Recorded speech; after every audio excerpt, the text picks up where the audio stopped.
RTM, Rádio Transmundial de Portugal. A RTM apresenta Parar para Pensar. Temas atuais com uma perspectiva bíblica. Todas as semanas com Francisco Sacouenda Doido. Você sabia que a palavra sincretismo, que é muito usada em vários campos do saber, teve sua origem a partir do grego sincretismos, que significa reunião das ilhas de Creta contra um adversário comum?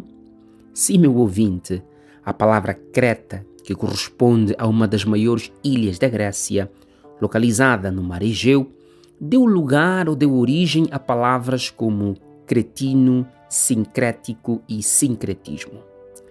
Aqui devo me ater à palavra cretino, que é muito usada no português brasileiro, que pode significar uma pessoa mentirosa, imbecil ou alguém de acentuada deficiência mental.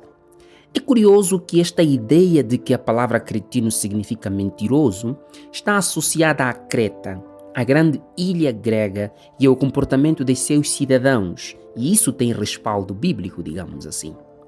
Paulo, ao escrever a Tito, no capítulo 1, versículo 12 a 13 daquela carta, com vista a reforçar a necessidade de se combater os falsos mestres, que, de certa forma, procuravam invadir as igrejas de Creta com mentiras doutrinárias, Paulo escreve a Tito nos seguintes termos: foi mesmo, dentre eles, um seu profeta que disse: cretenses sempre mentirosos, feras terríveis, ventres preguiçosos, tal testemunho é exato. Portanto, repreende-os severamente, para que sejam sábios na fé. Paulo diz que foi um dentre eles, um de seus profetas.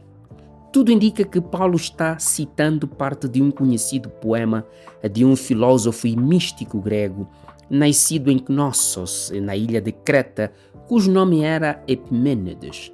Epimênides foi um profeta secular, digamos assim, que viveu em meados dos anos 600 a.C. É tido como um homem estranho pelo seu povo. Ele era um dos poucos de sua época e da região que já cria no monoteísmo. O apóstolo Paulo, na sua carta a Tito, no capítulo 1, versículo 12, que nós acabamos de ler, portanto, ele faz menção à sua obra. O cretense, portanto, Epimênides, ele terá nascido em Knossos, na ilha de Creta. Ele era um historiador, geógrafo, filósofo grego, a tal ponto que o filósofo grego Estrabão afirmou que ele era natural de Festo e, portanto, Creta, e era um mago. O filósofo comenta também que Epimênides dormiu durante 60 anos dos seus 150 anos de vida.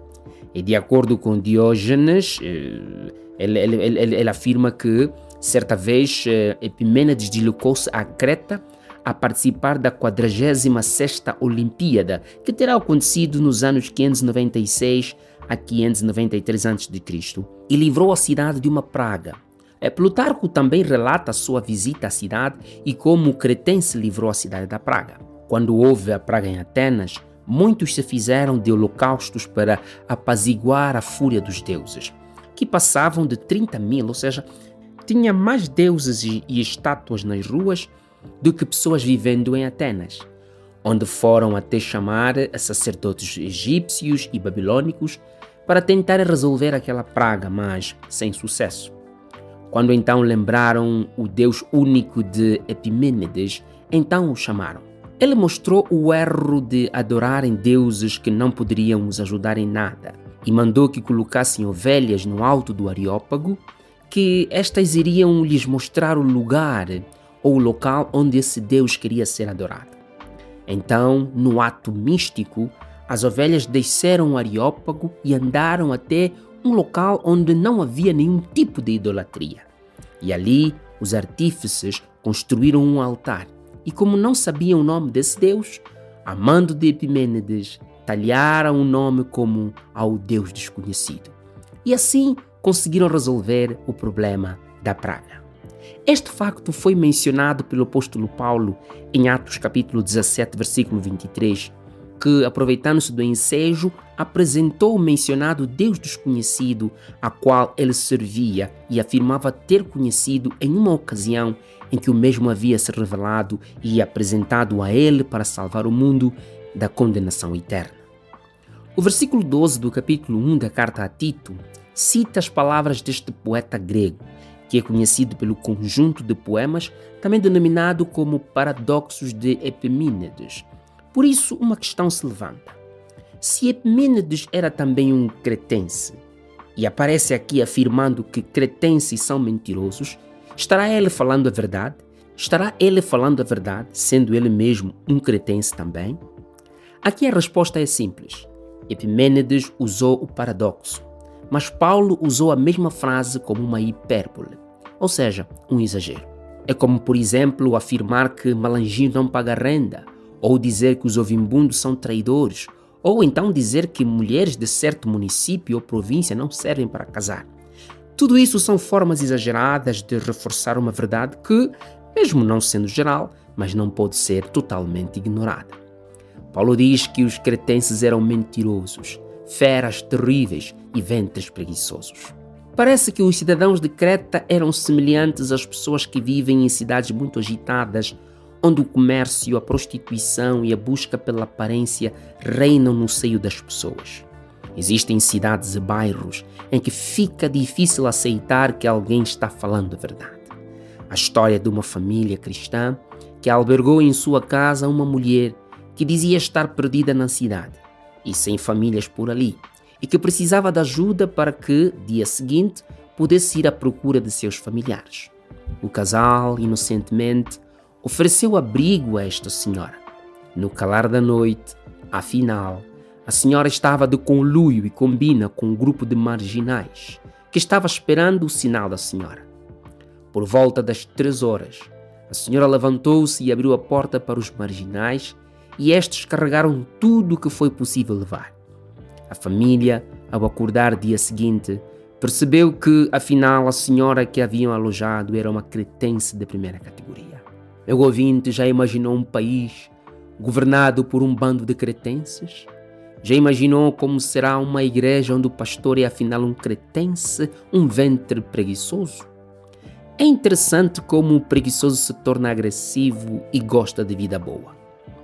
O preguiçoso ama o luxo fácil e é um autêntico feroz, capaz de matar para preservar a fonte de sua riqueza fedorenta. Minha irmã em Cristo, jovem, cuidado com este seu novo namorado.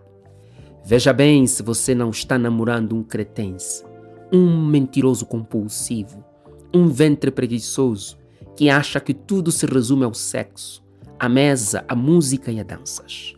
Paulo diz a Tito: repreenda-os severamente, para que sejam sadios na fé. Os cretenses eram mentirosos, preguiçosos e agressivos. Claro que havia exceções, mas as exceções não fazem a regra. Deixa-me perguntar uma coisa ao povo moçambicano. Ó moçambicano, como você é conhecido? O que dizem os seus profetas a seu respeito? Epimênides dizia que seus concidadãos eram mentirosos, feras terríveis e ventres preguiçosos. Povo de Angola, como vós sois conhecidos no mundo? Em Angola parece que cada província tem a sua fama. Há aquelas conhecidas por matarem pessoas novas que chegam para trabalhar usando veneno na comida ou na bebida.